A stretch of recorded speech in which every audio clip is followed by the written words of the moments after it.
Good morning, everybody. Today, I'm going to teach you about the application or usage of there.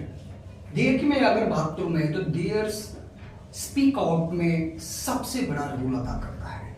मतलब there का applications maximum बच्चों को पता नहीं है, क्योंकि एकेडमिक क्लास में there को पढ़ाया तो जाता है, बट टीचर का कंसेप्ट होता है या दूसरे लोगों का कंसेप्ट ये होता है कि देयर से नंबर नहीं होता है। एक्चुअली में क्या है कि देयर जो है वो टेंस को ज्यादा फोकस करते हैं। जैसे मैं टेंस की मैं बात कर रहा हूँ, indefinite continuous perfect perfect continuous tense की मैं बात कर रहा हूँ मैं, तो छोटे बच्चों की मैं बात कर रहा हूँ मैं। छोटे बच्चे मतलब 1 class, 2nd class, 3rd class, 4th class, 5th class, यानी इन सभी क्लासेस में देयर को उतना ज्यादा प्रेफरेंस नहीं दिया जाता। हाँ, इवन 9, 10, 11, 12 के बच्चों की मैं बात कर रहा हूं मैं, वहां पर भी देयर को पढ़ाया जाता है, बट उतना इफेक्टिव तरीके से नहीं उनको पढ़ाया जाता है। बट स्पीकिंग क्लासेस की मैं बात करना चाहता हूं कि स्पीक आउट में देयर सबसे ज्यादा मायने रखता है। जहां तक मेरे एक्सपीरियंस में मैं बात करना चाहता हूं कि देयर को अगर मैं एनालिसिस में करूं मैं, तो देयर स्पीक आउट में सबसे ज्यादा यूजुअल होता है। कैसे यूजुअल होता है इसकी पूरी डिटेल्स हम आपको देंगे, और कैसे एक नहीं, जैसे आप देयर की मैं बात करूं मैं, तो देयर से अगर मैं किसी से पूछूं मैं कि आप देयर से आप क्या जानते हैं, तो उनके दिमाग में एक बात होती है। कोई स्टूडेंट बोलता है कि सर हम भूमिका बांधने के लिए इसका एप्लीकेशन करते हैं। दूसरी बात और भी होती है कि कुछ स्टूडेंट ऐसा करते हैं सर प्रॉपर तरीके से उनको फॉर्मूला पता नहीं होता है, बट सेंटेंस की बात करें तो उनके दिमाग में 1-2 सेंटेंस ही ज्यादातर से मैंडेट होता है कि एक राजा था, देयर वाज अ किंग, और कमरे में 40 बच्चे हैं तो there are 40 student in the class.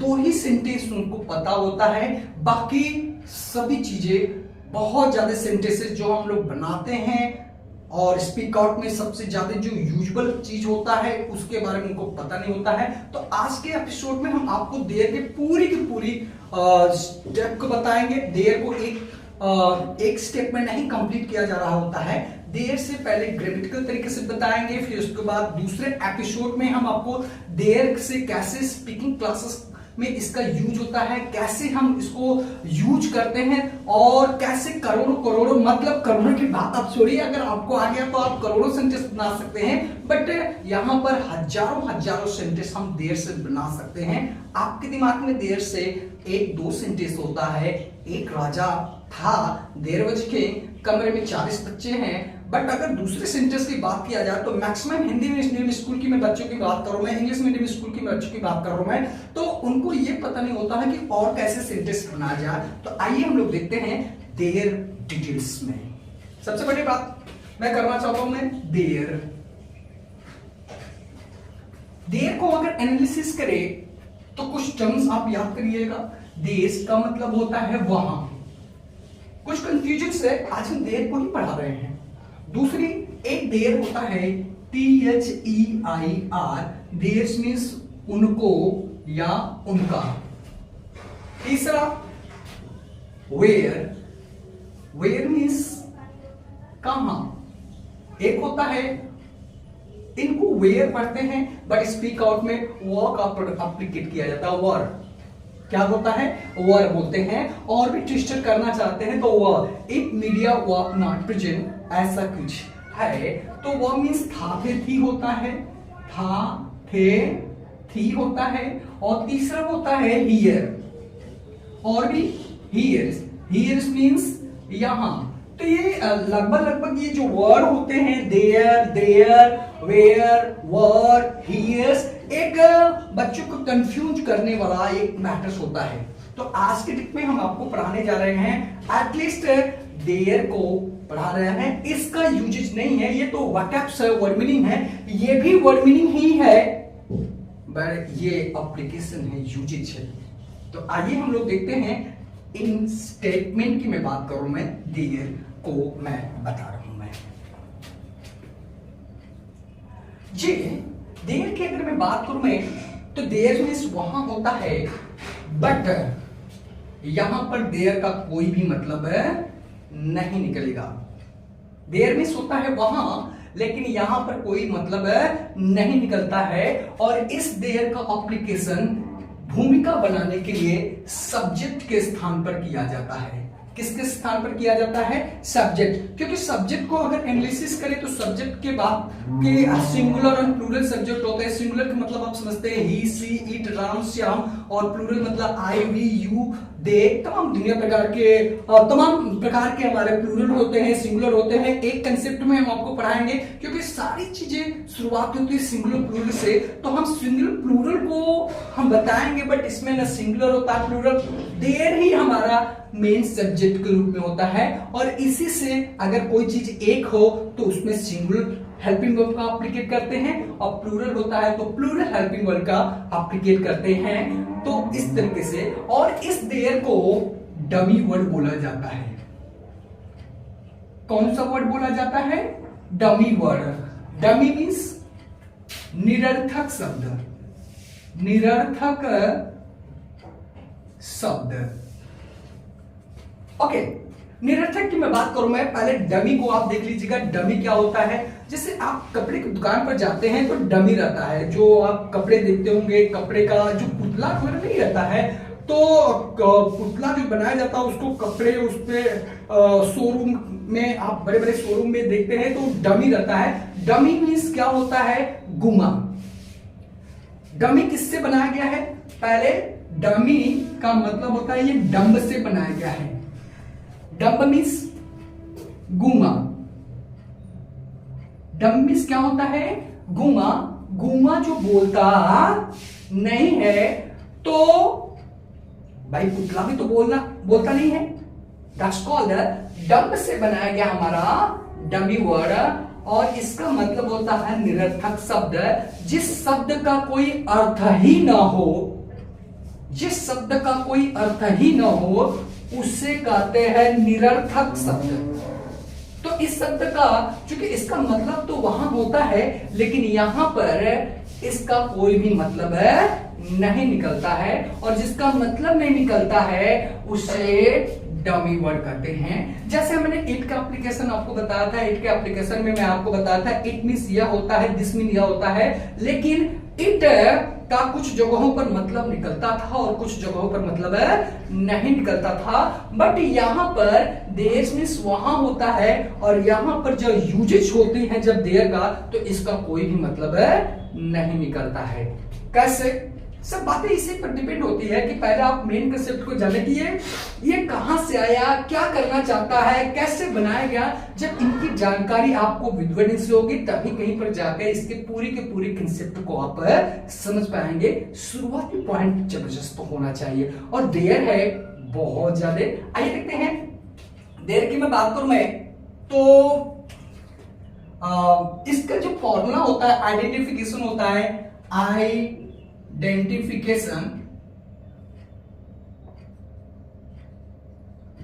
Identification means पहचान, या आप इसको फॉर्मूला कर सकते हैं कि हाँ किस फॉर्मूले पर बनाया गया है। तो कहता है when anything present or absent, there will be used।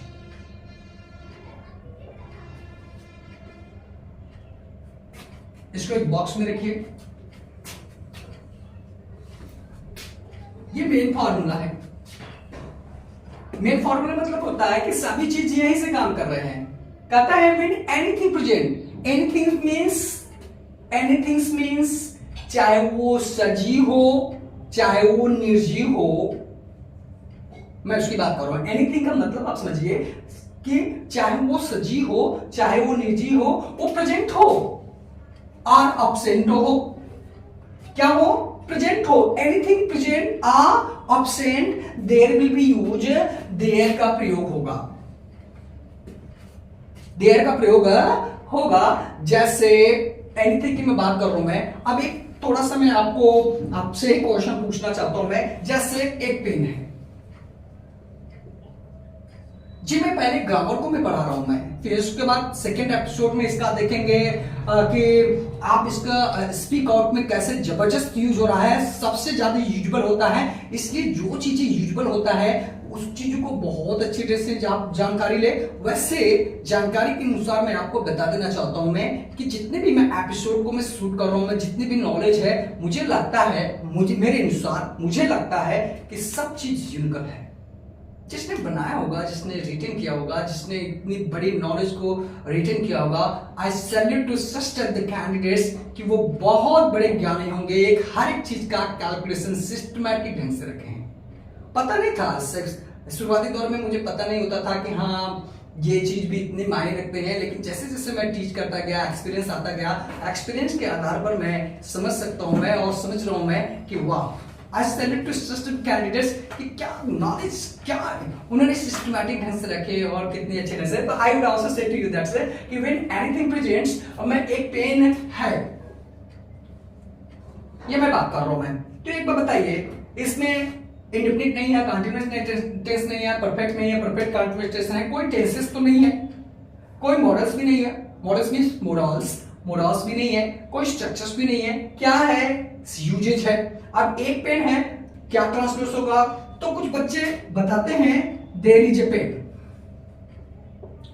जी मैं देयर को पढ़ा रहा हूं तभी तो आपके दिमाग में आ रहा है कि देयर इज ए पेन। बच्चे को क्या है, एक पेन है। अगर टीचर पढ़ाते हैं कोई भी चीज, तो उनके दिमाग में होता है कि डायरेक्टली मैं बोल देता हूं मैं, बट कंसेप्ट को जानते नहीं है, ये गलत है। मान लीजिए हम आपसे भी थोड़ा सा मैं कम्युनिकेट कर रहा हूं मैं, तो क्या होगा, कुछ बच्चे ऐसे बोलते हैं वन पेन इज प्रेजेंट, ये भी गलत है। कुछ बच्चे बोलते हैं it is a pen, it का मतलब यह होता है और यहां पर यह है नहीं, तो ये भी गलत है। ओके, कुछ बच्चे कहते हैं इज ए पेन, क्या ये सही है? ये बिल्कुल गलत है। तो होना क्या चाहिए? तमाम प्रकार के आप दिस दैट डिडूज को एप्लीकेट नहीं कर सकते हैं, पास का एप्लीकेट नहीं कर सकते हैं, आप इज एम आर का एप्लीकेट नहीं कर सकते हैं। करेंगे क्या? तो कहता है एक पेन है ना, देयर इज ए पेन। क्या बोलेंगे? देयर इज ए पेन, एक राजा है, एक राजा है। क्या आप लिखते हैं? है ना, चाहे वो नॉन लिविंग हो या लिविंग हो, एनीथिंग की मैं बात कर रहा हूं मैं, जो प्रेजेंट होना चाहिए। एक राजा है, there is a king, there is a king, एक राजा था, there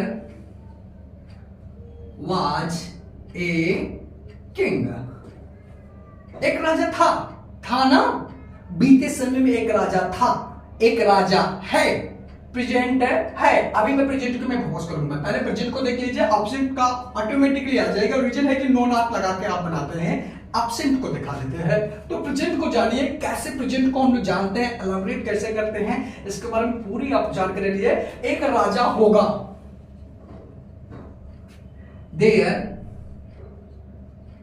will be a king, एक राजा होगा, there will be a kings, होगा ना, आने वाले समय में होगा। यानी दर्शा ये रहा है कि यहां पर किसी न किसी चीज की प्रेजेंटी है। जैसे कि मैं बात कर रहा हूं मैं, अगर मैं इस सेंटेंस की मैं बात करना चाहता हूं मैं कि इसको थोड़ा सा मैं डिलीट कर दूं मैं जी, बात करना चाहता हूं मैं, एक राजा है, एक पेन है, एक मोबाइल है, देयर इज मोबाइल, एक लड़का है, देयर इज बॉय, एक लड़की है, देयर इज गर्ल्स, कंप्यूटर्स है, देयर इज कंप्यूटर्स। मैं एक की बात कर रहा हूं मैं, सिंगुलर की बात कर रहा हूं मैं, प्लूरल की नहीं बात कर रहा हूं मैं। सिंगुलर के कंसेप्ट में ये बात किया जा रहा है, कोई भी आर्टिकल्स हो, कोई भी चीजें हैं, इसके लिए हम लोग, यानी कोई भी ऑब्जेक्ट है, ऑब्जेक्ट मतलब पंखा है, एक पंखा है, एक है तो इज लगाएंगे, एक है तो क्या करेंगे, इज लगाएंगे, एक से ज्यादा है तो आर लगाएंगे। वॉच के कंसेप्ट में, वेयर के कंसेप्ट में आप समझ सकते हैं कि अगर थाथेती में एक रहेगा तो वॉच लगाएंगे, एक से ज्यादा है तो वर्ब लगाएंगे। और गार्डिंग के सेंटेंस में चाहे सिंगुलर हो चाहे प्लूरल हो, दोनों के लिए विल बी का एप्लीकेट किया जाता है। ये रूल्स होता है। इसमें शैल बी का नहीं होता है, क्योंकि इसका सब्जेक्ट क्या है, देयर है। आई नहीं है कि आप शैल बी का एप्लीकेट करेंगे, वी नहीं है कि शैल बी का एप्लीकेट करेंगे, देयर है। तो देयर में विल बी का ही एप्लीकेट सिंगुलर और प्लूरल दोनों को कंसेप्ट में किया जाएगा और नहीं किया जाएगा। तो आप देख रहे होते हैं एक पेन है, अच्छा 10 पेन है। 2 पेन की बात करूं या 10 पेन की बात करूं मैं, तो यहां पर लिखते हैं देयर आर 10 पेन्स। 10 पेन थे, देयर वर 10 पेन्स। अब ध्यान से देखेंगे तब समझ में आएगा। एक वन बाय वन सिस्टमैटिक ढंग से जाइए। जब एक बार सिस्टमैटिक ढंग से एक बार आपके दिमाग में ये बात नॉलेज चला जाएगा, फिर उसके बाद एंजॉय करिए ना। देयर बहुत बड़ा एंटरटेनमेंट करता है स्टूडेंट को। स्टूडेंट की सबसे बड़ी पावर क्या होती है, एजुकेशन होता है। एजुकेशन के बल पर ही तो दुनिया की सारी चीजें लेना चाहते हैं। आपकी भी बहुत बड़ी पावर होती है कि आप एजुकेशन लो, हमारी भी बहुत बड़ी पावर होती है। आप मेरे पास अगर एजुकेशन है, मेरे पास ज्ञान है, तभी तो पावर है, तभी तो आपका प्यार मिल रहा है। तो आइए, तो जब भी नॉलेज मिले, छोटे से शुरुआत होती है, छोटे से लेकर बड़े बड़े बड़े बड़े बड़े बड़े कितने बड़े सेंटेंस बना देंगे, ये आपके नॉलेज के ऊपर डिपेंड करता है, हमारे नॉलेज का और एक्सपीरियंस के ऊपर डिपेंड करता है। तो मैं 10 पेन की बात कर रहा हूं, 10 मोबाइल है, 10 कंप्यूटर्स है, तमाम दुनिया प्रकार की बातें हैं। तो अब बात यह है कि इस प्रोजेक्ट को समझने के लिए कुछ और भी चाहिए होता है। ये थोड़ी सी जानकारी आप समझ रहे हैं ना, हम सिंगुलर प्लूरल की बात कर रहे हैं, तो कहां से ये बात आ रही है, इसको आप देखा करें।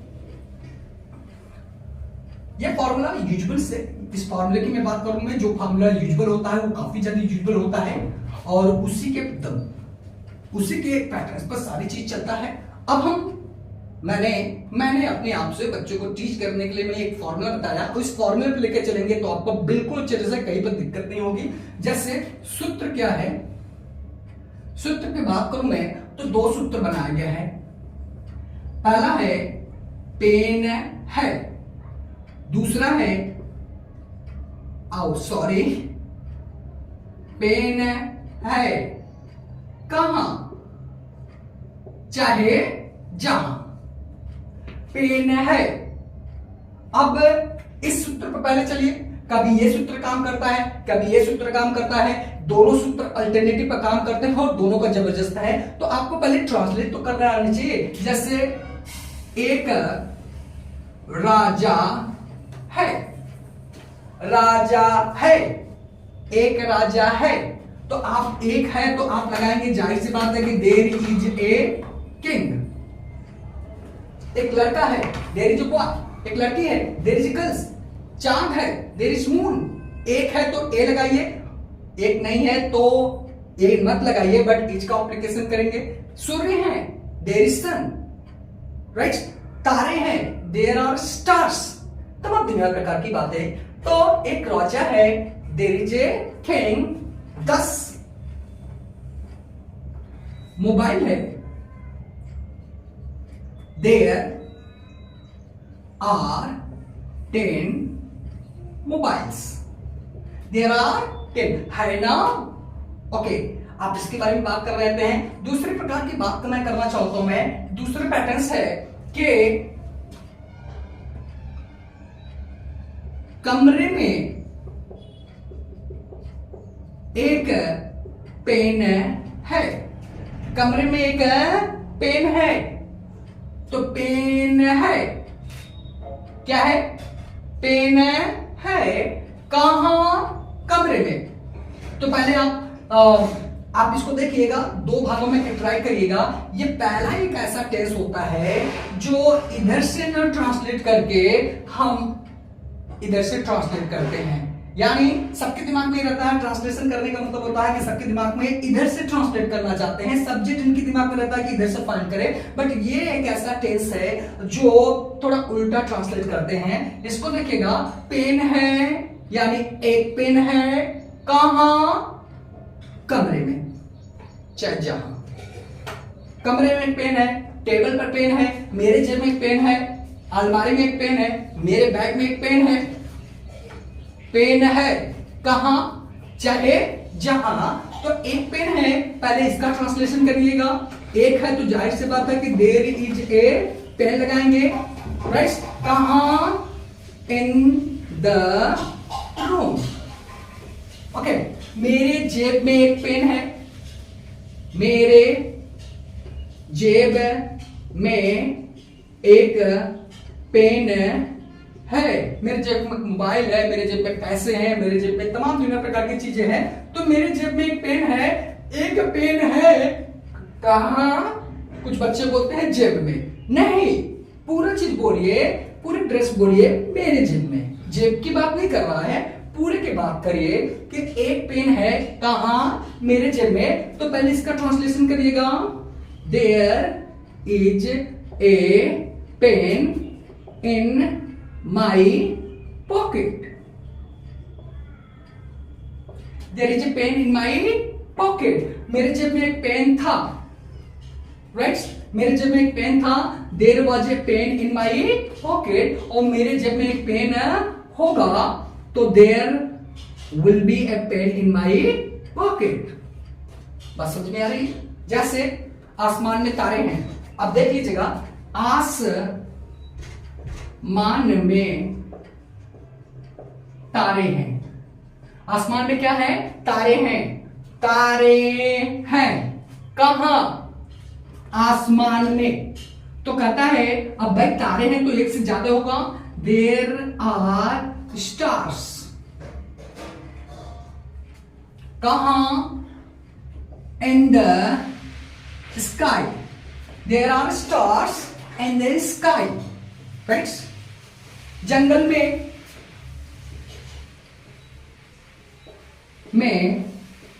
एक शेर है।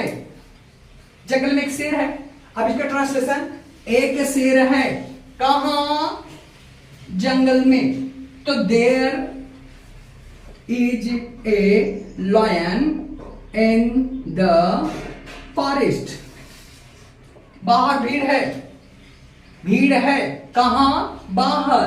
There are crowd outside, right? मेरे दिल में, अगर मैं बात करूं, मैं आर्टिकल की मैं बात करूं, मैं थिंग्स की बात करूं, मैं तो थिंग्स में बहुत से ऐसी चीज आपको देखने को मिलेगा, जैसे कि लिविंग थिंग्स, नॉन लिविंग्स। अब नाउन की मैं बात कर रहा हूं मैं, तो नाउन में बहुत ही ज्यादा 5 स्टेप आते हैं। अब मैं कुछ ऐसे स्टेप जैसे भाववाचक संज्ञा की बात कर रहा हूं मैं। मेरे भाववाचक संज्ञा को आप देख लीजिएगा।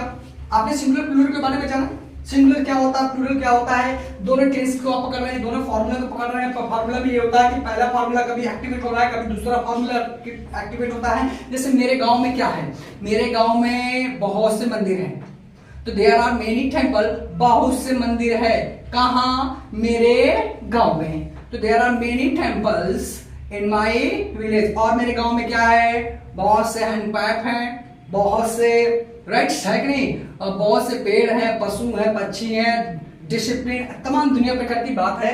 तो जो चीज प्रेजेंट है उसके लिए देयर का अप्लीकेट कर रहे हैं। सिंगुलर है तो इज, और प्लूरल है तो आर का अप्लीकेट किया जा रहा होता है। तो ये ऑब्जेक्ट की मैं बात करूं, मैं ऑब्जेक्ट में जो भी मटेरियल्स वगैरह होते हैं, जैसे हम पेन है, तमाम दुनिया प्रकार की बात है। अब आइए भाववाचक संज्ञा को थोड़ा सा एनालिसिस करिए। भाववाचक संज्ञा में क्या होता है?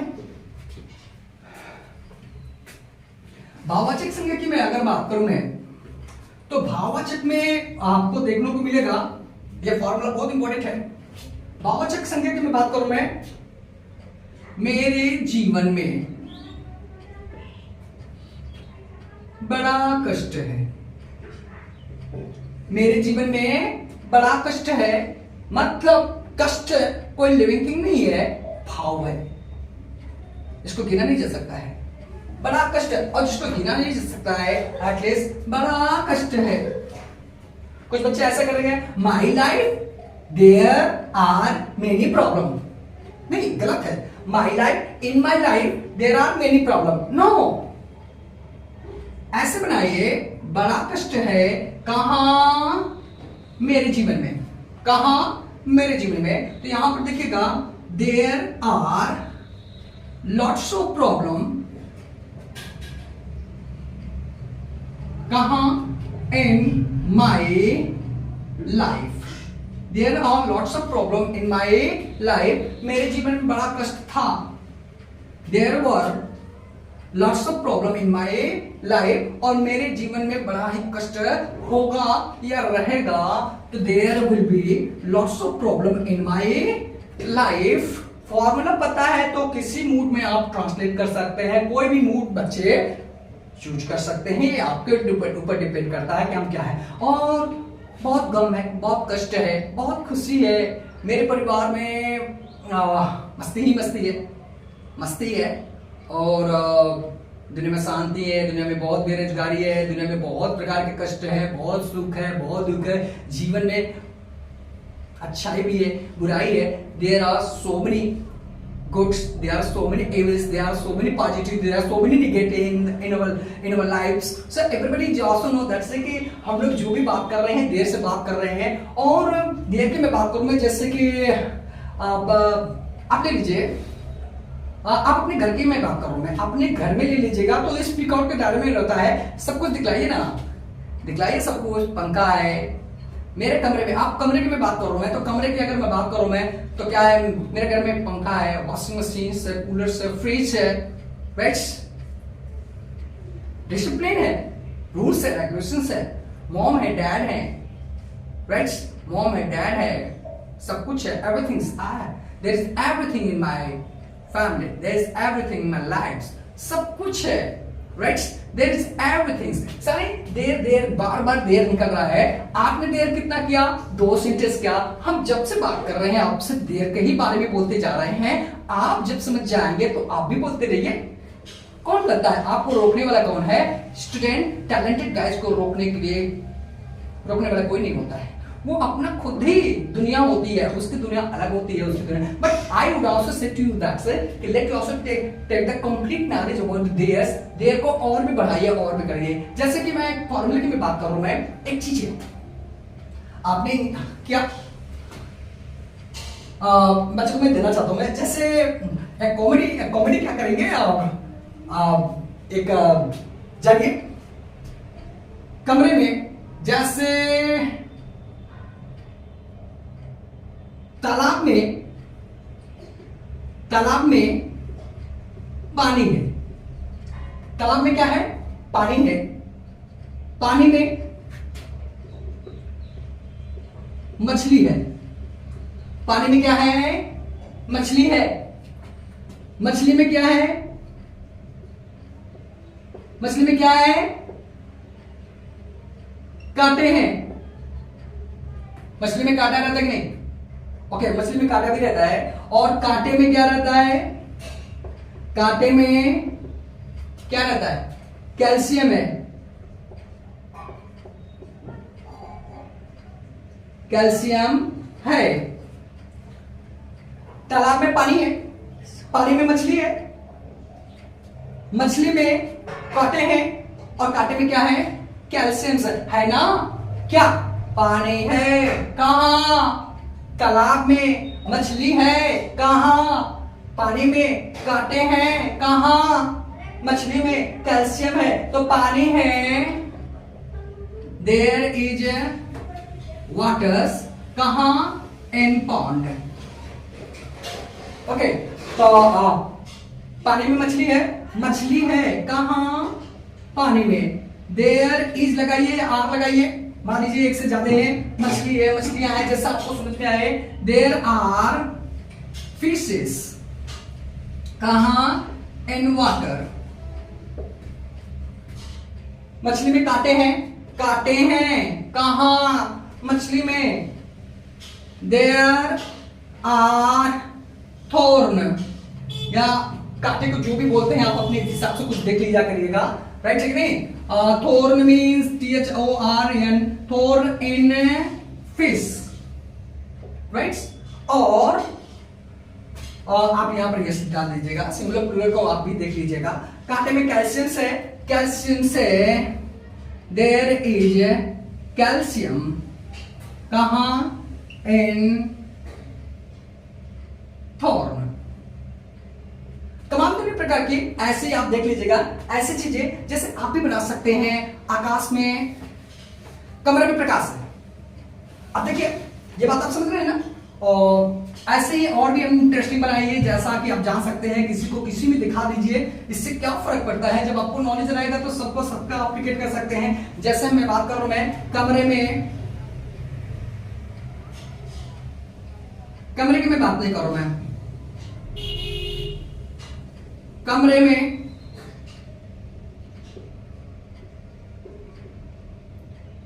प्रकाश है, सॉरी प्रकाश, ये एग्जांपल थोड़ा जहां पर भी दिखलाइए, हम तो ऐसा चीज करते हैं जो अभी मैंने रिसेंटली बनाया, आकाश, जैसे आकाश में तारे हैं या कुछ ऐसी चीजें, बहुत इमेजिन चीज होती है, आप इसको बना सकते हैं, किसी को किसी चीज में आप दिखा सकते हैं। तो मैं ये कहना चाहता हूं मैं कि आप वो एग्जाम्पल हमारे माइंड में बहुत अच्छे अच्छे एग्जाम्पल जो आप सोच समझ सकते हैं कि हाँ इसको इस तरीके से आप मॉडिफाई कर सकते हैं और तमाम दुनिया प्रकार की बातें ले सकते हैं। एक बात मैं और भी कहना चाहता हूं मैं कि कंक्लूजन आप देख लीजिएगा, एक है वहां एक कुत्ता है,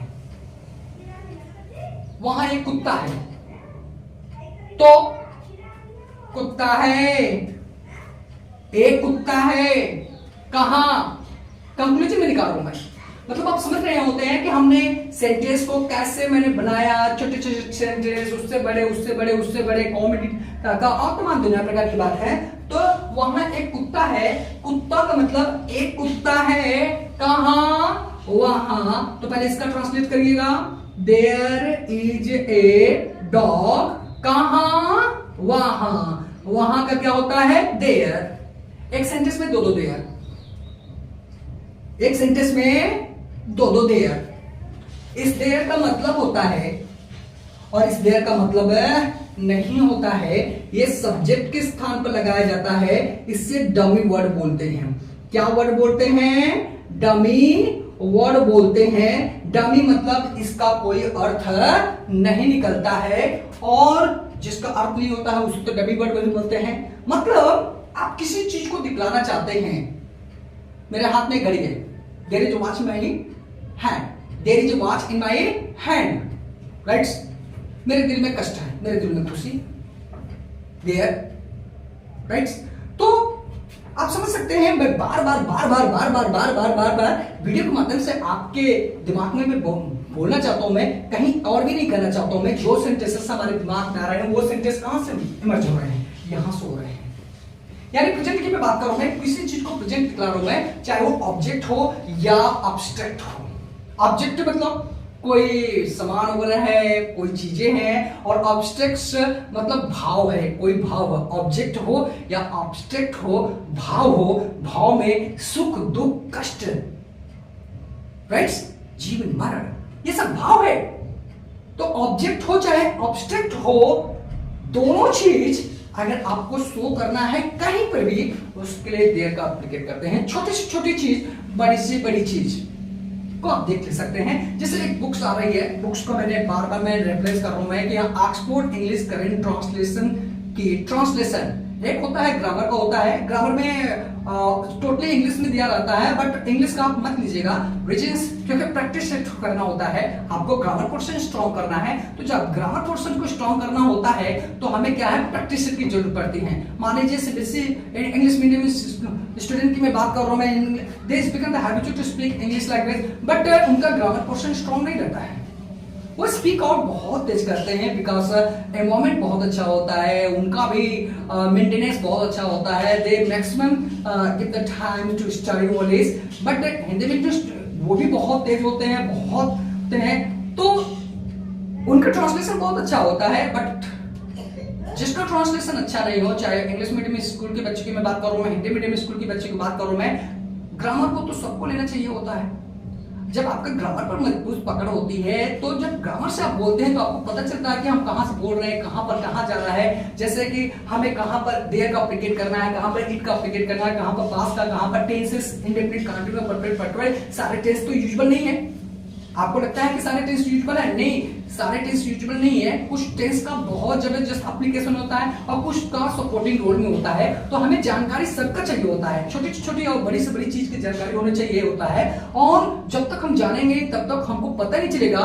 जैसे मैंने क्या किया कि जब मैं इंग्लिश में प्रैक्टिस में कर रहा था तो इंग्लिश की प्रैक्टिस में जबरदस्त तरीके से करता था, मैं इंग्लिश स्पीक आउट करता था। भाई हिंदी मीडियम से भी बिलोंग करता था मैं, तो अब ये बात नहीं रहोगे प्रैक्टिस में परफेक्ट में मैंने काफी ज्यादा प्रैक्टिस किया। मुझे लगा कि मेरे इंग्लिश बहुत अच्छे बोल रहा हूँ मैं, मेरी ग्रामर भी बहुत अच्छी थी। मैं 9th क्लास का स्टूडेंट था और 12th क्लास के क्लास में भी बैठा करता था और वहाँ के जितने भी, क्योंकि हमारी इंग्लिश पे बहुत अच्छी पकड़ थी, मुझे लगता था कि मैं बहुत अच्छा जानता हूँ, मैं बहुत अच्छा स्पीक आउट करता हूँ मैं और सही सब बोलता हूँ मैं, लेकिन फिर भी मैं गलत था मैं। क्यों? क्योंकि जब मैं और भी जब पढ़ा, अच्छे ढंग से पढ़ा, उसको मैंने स्पीक आउट किया, बच्चों को पढ़ाया, एक्सपीरियंस हुआ, तब मुझे पता चला कि कितनी अच्छी चीजें हैं। मेरे पास बहुत कम नॉलेज था, भले ही कुछ मैं करता था कि मेरे पास बहुत नॉलेज था, लेकिन मैं दर्द के साथ कर रहा हूं मैं कि जब मैंने पढ़ाना स्टार्ट किया और एक एक से फीलिंग आई, तब ये वर्ड आए ना। ये सब वर्ड कहां से आए हैं? ये सब वर्ड ऐसे नहीं आए हैं, ये सब वर्ड एक्सपीरियंस के थ्रू में आता है। एक्सपीरियंस टीचर्स और स्टूडेंट्स जो ब्रिलियंट होते हैं वो हर एक बात को समझते हैं। कमजोर स्टूडेंट, थोड़ा जो पढ़ने में कमजोर होते हैं, वो हर बात को नहीं समझ पाते हैं, बट तेज तरार स्टूडेंट चाहे कोई भी हो, वो हर एक बात को पकड़ता है, हर एक चीज को लेता है, क्या सही है क्या गलत है, क्या कर रहे हैं क्या नहीं कर रहे हैं, हर चीज को लेकर आगे बढ़ने की कोशिश करता है और आपको वेरीफाई कर देता है कि who are you and what are you, आप कौन हो, क्या हो कि नहीं, आपके पास दम है कि नहीं है। तो ये सारी चीजें को देखा जाता है और इस सभी चीजों को लेने के बाद वो अपना आशीर्वाद और प्यार मुझे भी दे देते हैं। रीजन ये होता है कि मैं आपको बता देना चाहता हूं मैं कि अगर आप में टैलेंट है, किसी में टैलेंट होता है, स्टूडेंट और टीचर का रिलेशनशिप बहुत अच्छा होता है। हमारी सबसे बड़ी ताकत होते हैं स्टूडेंट्स, स्टूडेंट के बिना हम नहीं है और टीचर के बिना स्टूडेंट नहीं होते हैं। हमारी सबसे बड़ी ताकत, मैं आपको बताऊं जीवन की सारी चीजों को मैं बता रहा हूं मैं कि जीवन में मैंने बहुत दुख पाया, इतना दुख पाया कि करीब बात में भगवान करे ऐसे लाइफ किसी को न दे, लेकिन मैंने बहुत एंजॉय भी मैंने किया क्योंकि हमारे पास एक पावर थे, स्टूडेंट की पावर थी। मैं आपको उकसा नहीं रहूं, मैं रियली कर रहा हूं। मैं कुछ स्टूडेंट रहे वो भी मेरे पास रहे, उन्हीं के दम पर तो मैं अपने लाइफ को होप किया, मैंने काम का एंजॉय किया, मैंने वर्क का एंजॉय किया, मैंने प्रॉब्लम को फेस किया, डिफरेंट प्रॉब्लम को मैंने फेस किया और हर समय मैंने प्रॉब्लम को फेस किया। मैंने कभी भी मेरे जीवन में हर सिचुएशन को मैंने फेस किया, बट एक ने ही मुझे आशीर्वाद और प्यार दिया, वो है स्टूडेंट। मेरी सबसे बड़ी पावर, मेरी सबसे बड़ी ताकत, आप मेरी सबसे बड़ी ताकत होते हैं। ऑफलाइन में मैंने काम किया तो सारी चीजें अब हमें ऑनलाइन पर आने की जरूरत पड़ गई, तो ऑनलाइन में भी हम आ रहे होते हैं और मैं अगर अच्छा करूंगा मैं तो आपका आशीर्वाद और प्यार जरूर आएगा। आप मेरी बात समझ रहे हैं। और स्टूडेंट कभी भी टीचर के साथ गद्दारी नहीं करते हैं और बिना शिक्षा, बिना गुरु दक्षिणा के नहीं लिया जाता है। बिना गुरु दक्षिणा के अगर आप शिक्षा लेते हैं तो सफल नहीं माना जाता है। आपका गुरु दक्षिणा क्या है ऑनलाइन में, यह बड़ी बात ही जानते हैं, मुझे कहने की जरूरत पड़ेगी, टीचर को कहने की जरूरत नहीं पड़ती है, बच्चे खुद ही समझदार है, कर देते हैं, अपना आशीर्वाद प्यार दे देते हैं। तो आप अपना काम करें और मैं अपना काम कर रहा हूं। मैं आप ऑनलाइन के थ्रू में आ रहे हैं, ऑनलाइन के थ्रू में स्टडी कर रहे हैं तो बहुत अच्छी बात है। मैं मांग नहीं रहा हूं, मैं आपको सल्यूट कर रहा हूं कि you are watching my video and I hope so that's कि you are getting enjoy of my talents. अरे गाइस, मैं प्रेजेंट की बात कर रहा था, अभी आप एब्सेंट को दिखाइए। मेरे जीवन में कोई कष्ट नहीं है, कमरे में कोई बच्चा नहीं है, कमरे में कोई बच्चा नहीं है, वहां कोई कुत्ता नहीं है, मेरे जेब में पेन है नहीं है, आकाश में तारे नहीं है, आकाश में बादल नहीं है, कमरे में पंखा नहीं है, एसी नहीं है, कूलर नहीं है, कमरे में कोई व्यवस्था नहीं है, बाहर देश में कोई भी डिस्टर्बेंस नहीं है, बेरोजगारी नहीं है, सभी जगह रोजगार है, यानी कहीं पर भी कुछ भी कर सकते हैं। नेगेटिव को आप दिखा सकते हैं, नो नॉट लगा के आप नेगेटिव दिखा सकते हैं। तो डियर स्टूडेंट्स, मैं बात करना चाहता हूं मैं, ये देयर का एप्लीकेशन रहा। देयर का एप्लीकेशन को आप, जैसे मैंने आपको बताया कि ऑक्सफोर्ड इंग्लिश करेंट ट्रांसलेशन की प्रैक्टिस सेट की बुक्स लीजिए, उसने देयर के बारे में आपको दिया है, कुछ बातें दिया है, मेन बातें मैंने आपको बता दिया, और बाकी सब प्रैक्टिस सेट के थ्रू में आप ले सकते हैं। ये वीडियोज में शूट कर रहा हूं मैं, तो ये 9, 10, 11, 12 graduates, first years, BA, BSc, BCom, BCA, यानी ग्रेजुएट बच्चे की मैं बात कर रहा हूं मैं, और भी जितने भी ग्रेजुएट बच्चे हैं और इवन जिनकी इंग्लिश थोड़ा डाउन है, ज्यादा नहीं डाउन है या बहुत डाउन है, वो सारे लोग इस वीडियो को आप देखें। उस वीडियो को देखने के बाद इसको आप लें, समझें, जानें और अपने इंग्लिश को स्ट्रांग बनाएं। अगले एपिसोड में मैं इसका यूजेज बताऊंगा, मैं कैसे स्पीक आउट में यूज होता है। क्यों? क्योंकि अभी मैंने प्रेजेंट एपिसोड को दिखाया और आपको ट्रांसलेशन में बताया कि आप ट्रांसलेट कैसे करते हैं, और मैंने आपको उस प्रैक्टिस सेट की बुक्स मैंने आपको अवेलेबल कर दिया Oxford English current translation, their application 200 के एवं में ही पेज में दिया गया हुआ है, उसमें से लेके आप प्रैक्टिस कर सकते हैं और इसको बहुत अच्छे से ले सकते हैं। कितना मैं आपको एग्जांपल दूं मैं, और जिन्होंने वो बुक्स को लिखा है वो I salute to such the candidates कि उन्होंने एक बहुत अच्छा दिमाग लगाया और हमारी भी मदद कर दी है, ताकि मैं बच्चों को मैं टीच करने में मुझे कोई दिक्कत परेशानी नहीं है, हम क्यों टाइम इंक्लूडिंग करें। हाँ, रही बात है कि क्लास 1 से लेकर क्लास 8 तक के बच्चों को अलग अलग मैं वीडियो में शूट करूंगा, मैं उनका एकदम बिल्कुल बेसिक तरीके से मैं पढ़ाऊंगा, मैं बिल्कुल 0 लेवल से पढ़ाऊंगा मैं। But you are the candidates कि आप 9 क्लास के हैं, 10 क्लास के, 11, 12 क्लास के हैं, ग्रेजुएट्स हैं, और इन सभी बच्चों को थोड़ा लेवल में पढ़ाना पड़ता है, और जब लेवल में ही पढ़ेंगे तो लेवल में ही क्रॉस करेंगे, क्योंकि सब का नॉलेज अलग अलग होता है, और ये सब सारी चीजें हैं। Thanks to watch my video, thank you so much.